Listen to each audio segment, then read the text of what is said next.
بسم اللہ الرحمن الرحیم۔ معزز سامعین کرام، السلام علیکم۔ میرا نام عابد توفیق ہے اور آج کے اس سوال و جواب کی نشست میں آپ سب کو ڈاکٹر عبدالجلیل صاحب اور اس ایونٹ کے آرگنائزرز کی طرف سے خوش آمدید کہتا ہوں۔ رب الکریم کے حضور درخواست ہے کہ وہ ہم سب کو اپنے حفظ و امان میں رکھے اور سیدھی راہ کی جانب ہماری رہنمائی فرمائے اور ہمیں اس پر ثابت قدم رکھے۔ وہ لوگ جو اس دنیا سے رخصت ہو گئے، اللہ تعالیٰ ان کی مغفرت فرمائے اور نئے آنے والوں کو اپنی حفاظت، امن اور سلامتی میں رکھے۔ اسی طرح جو لوگ بیمار ہیں، اللہ ان کے شفا اور تندرستی عطا فرمائے۔ اس ضمن میں پہلا سوال یہ ہے کہ خدا پر ایمان لانے اور اس کی ہمسائیگی کو حاصل کرنے کا مقصد کیا ہے؟ اعوذ باللہ من الشیطان الرجیم، بسم اللہ الرحمن الرحیم۔ ربی ادخلنی مدخل صدق واخرجنی مخرج صدق واجعل لی من لدنک سلطانا نصیرا۔ حاضرین محترم، پہلے تو خوش آمدید آرگنائزرز کی طرف سے، میری طرف سے، اور اس دفعہ ہمارا پیٹرن کچھ مختلف ہے۔ عمومی طور پر ہم پہلے کسی موضوع پہ گفتگو کرتے ہیں اور پھر سلسلہ سوال و جواب ہوتا ہے، لیکن بہت سارے دوستوں کی فرمائش اور تقاضے پر ہم نے سوچا کہ ایک dedicated question and answer session کیا جائے۔ تو پہلا سوال، جیسا کہ عابد نے آپ کو پڑھ کے سنایا، کہ خدا پر ایمان لانے اور اس کی ہمذائقی کو حاصل کرنے کا مقصد کیا ہے، تو میں اس کو ذرا تھوڑا سا مختلف طریقے سے ڈیل کرتا ہوں کہ اگر آپ یعنی سائل یہ سمجھتا ہے کہ خدا نہیں، تو اس کے لیے یہ سوال پیدا ہی نہیں ہوتا کہ وہ خدا پر ایمان لائے یا اس بحث میں پڑے کہ خدا کی ہمسائیگی کرنے کا مقصد کیا ہے۔ اس کے بعد دوسرا سوال یہ پیدا ہوتا ہے کہ اگر آپ نے خدا کا انکار کیا ہے تو آپ نے یہ انکار کسی دلیل کے بنیاد پر کیا ہے یا بغیر دلیل کیا؟ اگر آپ نے خدا کا انکار کسی دلیل کی بنیاد پہ کیا ہے تو پھر آپ کو چاہیے کہ یہ دلیل آپ رچرڈ ڈاکنز کو بھی ضرور بھیجیں، کیونکہ وہ ابھی تک اپنے آپ کو ایگنوسٹ ہی کہتا ہے، گو کہ other end of the spectrum. Even Lord Bertrand Russell بھی یہ کلیم نہ کر سکا کہ میں خدا کے وجود سے مکمل انکار کرتا ہوں، بلکہ اس نے یہ کہا کہ میں اگر کسی فلسافیکل آڈینس میں بیٹھوں گا تو میں اپنے آپ کو ایگنوسٹ کہوں گا یا ایگنوسٹک کہوں گا، لیکن اگر میں عام آدمی سے بات کروں گا تو میں انکار والوں میں سے ہوں گا۔ اس کی وجہ یہ ہے کہ فلسافیکلی یہ ممکن نہیں کہ خدا کے وجود کو دلیل کے ساتھ رد کیا جا سکے۔ زیادہ سے زیادہ کوئی یہ کہہ سکتا ہے کہ مجھے دلیل نہیں ملی، اور اگر آپ نے خدا کا انکار بغیر دلیل کیا ہے تو پھر میرے خیال میں آپ کے سوال کو بحث میں لانے کی کوئی ضرورت نہیں، کیونکہ آپ کو دلیل سے انکار کرنا ہوگا۔ اور اگر آپ سمجھتے ہیں کہ خدا ہے تو آپ سے بھی وہی سوال کیا جائے گا کہ کیا آپ خدا پہ دلیل کے ساتھ ایمان لائے ہیں؟ اور اگر آپ بغیر دلیل ایمان نہیں لائے تو قرآن کہتا ہے ان شر الدواب، so your faith is a blind faith and Allah hates blind faith۔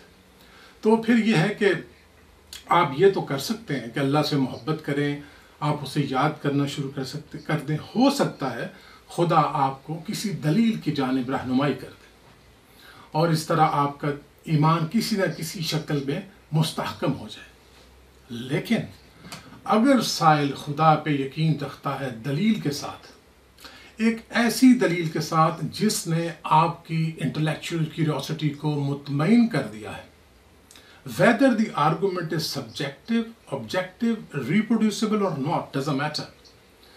Like an experience which is a personal victory and cannot be shared, and you have satisfied your curiosity to its maximum, then it's okay.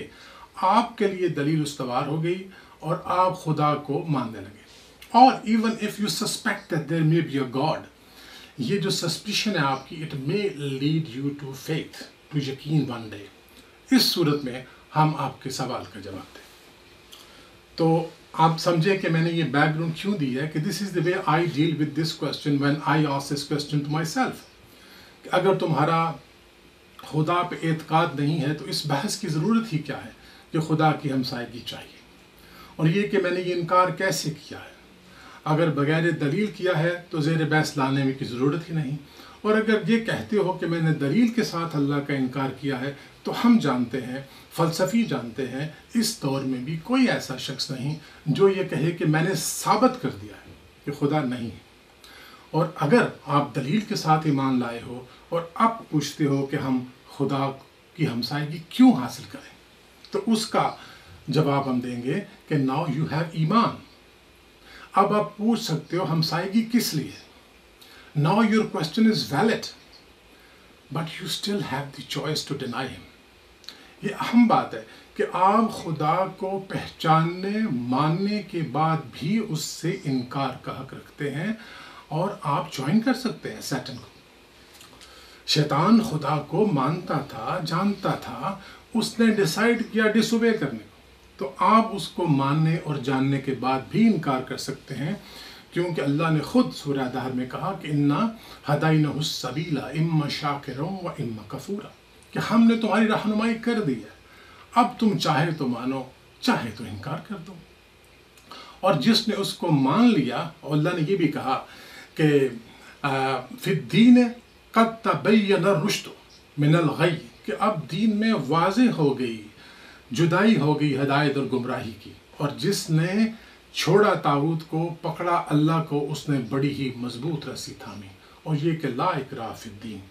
تو آپ سمجھیے گا کہ میں جو بات بیان کرنے کی کوشش کر رہا ہوں کہ اگر آپ خدا پر دلیل کے ساتھ بھی ایمان لائیں تو بھی آپ انکار کر سکتے ہیں. ٹھیک ہے، لیکن as far as I am concerned, اس مہمے کے حل اور تحقیق کے بعد اگر وہ ہے تو پھر یہ دیکھنا ہوگا کہ اس سے ہم کوئی تعارض بھی ہے یا نہیں. تو میرا سوال یہ ہوگا کہ کیا اگر خدا ہے اور مجھے اس کے حق میں دلیل مل گئی ہے تو کیا اس کو مجھ سے کوئی کنسرن ہے؟ اگر وہ اتنی بڑی کائنات کا مالک ہونے کے باوجود میرے معاملات میں مداخلت نہیں کرتا، کہ اس کے سامنے میری حیثیت فقط ایک انتہائی معمولی اور بے وقت جاندار کی ہے، تو پھر مجھے پریشان ہونے کی کوئی ضرورت نہیں. اس لیے کہ اگر بظاہر یہ چند مختصر سال ہی میری زندگی کا مکمل دورانیہ ہے، جس کے بعد میں نے ہمیشہ کے لیے فنا ہو جانا ہے اور حیات از ممات کا کوئی تصور ہی نہیں، تو پھر تو میں یہ مختصر دوران حیات بغیر خوف خدا، بغیر خیال خدا گزار سکتا ہوں. کیونکہ خیال خدا کے بغیر بھی بہت سے بہترین اور منظم معاشرے وجود رکھتے ہیں، اور بظاہر بیشتر لوگ خود کو خیال خدا کے بغیر بھی elated, fulfilled and accomplished تصور کرتے ہیں. اس لیے یہ نہیں کہا جا سکتا کہ کسی بہترین منظم معاشرے یا کامیاب انفرادی زندگی کے لیے خدا ضروری ہے. But there's a problem. There's a big problem. There's a sense data. قرآن وہ مجھے کلیئرلی بتاتا ہے کہ میں نے تمہاری تخلیق کی ہے، میں نے ایسے تمہاری تخلیق کی ہے، اور اس مقصد کے لیے میں نے تمہاری تخلیق کی ہے. اور دنیا کا سب سے سچا آدمی تصدیق کرتا ہے کہ یہ کتاب خدا واحد کی طرف سے. اگر ایک انتہائی قابل اعتبار دی موسٹ ریلائبل پرسن مجھے ایک ایسی کتاب کے بارے میں بتا رہا ہو کہ یہ مجھ پہ اتری ہے، اور وہ کتاب زمانے کے، عقل کے، دلیل کے تمام معیارات پر گزرنے کے بعد کسی انسان کی لکھی کتاب ہونے کا امکان نہ رکھتی ہو، تو اس کا مطلب یہ ہے کہ ایک ایسی گائیڈنس مجھ تک پہنچی ہے جو اس خالق کی طرف سے. تو اگر ایسی کتاب موجود ہے جس کا خدا کی طرف سے ہونے کا ایک بین ثبوت ہے، اور وہ مجھے کہے کہ میں نے تمہیں اس لیے تخلیق کیا ہے کہ تم میری عبادت کرو، اور اگر تم میری عبادت کرو گے اور اس پیغام کو مانو گے جو اپنے میسنجرز کے ہاتھوں بھیجوں گا تو میں تمہیں ریوارڈ کروں گا، لیکن اگر ایسا نہیں کرو گے you will not be rewarded. And this is the main punishment. This is the real punishment. کہ اس نے میرے لیے جو رکھا ہے وہ مجھے نہیں دے گا.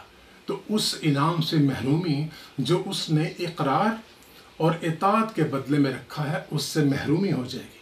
باقی رہ گئی وہ بات تو اس دنیا میں وعدہ کرتا ہے نو فیئرس نو فرسٹریشنس، کہ اگر تم اللہ کے بندے ہو تو تب تم سے خوف اٹھا لوں گا، خوف آنے والی چیز کا ہوتا ہے، فرسٹریشن اٹھا لوں گا، حزن گزری ہوئی چیزوں کا ہوتا ہے، تو fear of future and pain of the past یہ اس سے اٹھا لے گا اور ایک ایسی زندگی دے گا جو اٹرنل ہے، جس میں بہت کچھ ہے۔